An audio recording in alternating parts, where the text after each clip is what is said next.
Mathieu, l'amour est dans le pré, l'arrivée de son bébé menacé, grosse déconvenue et triste révélation. Malgré sa séparation avec Alexandre, Mathieu a décidé de poursuivre ses démarches pour avoir un enfant via une mère porteuse. Mais l'ancien agriculteur de l'amour est dans le pré fait aujourd'hui face à une déconvenue de taille. Contre toute attente, Mathieu et Alexandre de l'amour est dans le pré, 2020. Ont annoncé leur rupture au bout de 2 ans d'amour et une année de mariage seulement. À un moment, Alexandre a eu du mal à trouver sa place. Je crois qu'il avait besoin d'une vie plus tranquille, moins turbulente.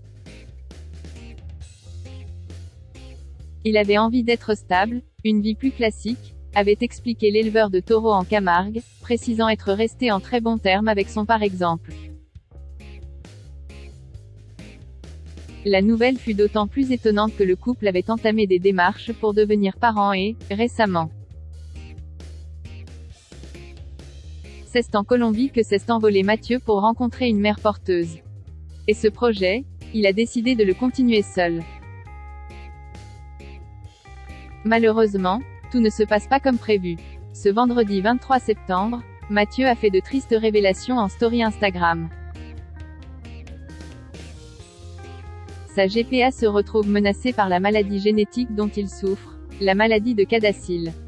La GPA, ascenseur émotionnel. Tous les jours ne sont pas de bons jours. Vous savez donc que j'ai cette maladie, qui est une maladie génétique. Et la clinique sur place m'a demandé un échantillon de sang de mes parents et de moi. Ils vont m'envoyer des kits ici. Il faut que je les trouve, que je les renvoie ou que je les amène en Espagne. Et ils m'ont surtout demandé un échantillon de sang de mon papa. Sauf que mon papa est décédé en septembre. C'est compliqué, a-t-il confié.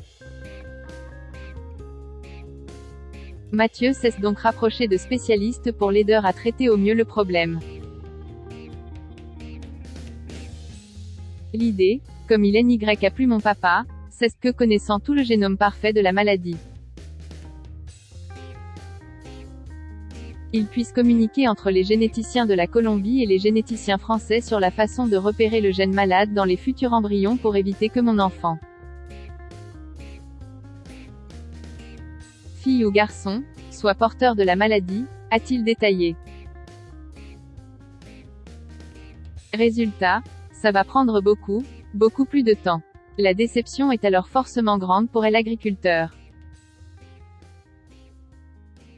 En plus d'être une expérience dont tous les mamans, papas, pourront témoigner comme un ascenseur émotionnel. Quand vous avez une maladie rare, c'est encore plus compliqué. On rajoute du compliqué au compliqué, a-t-il regretté.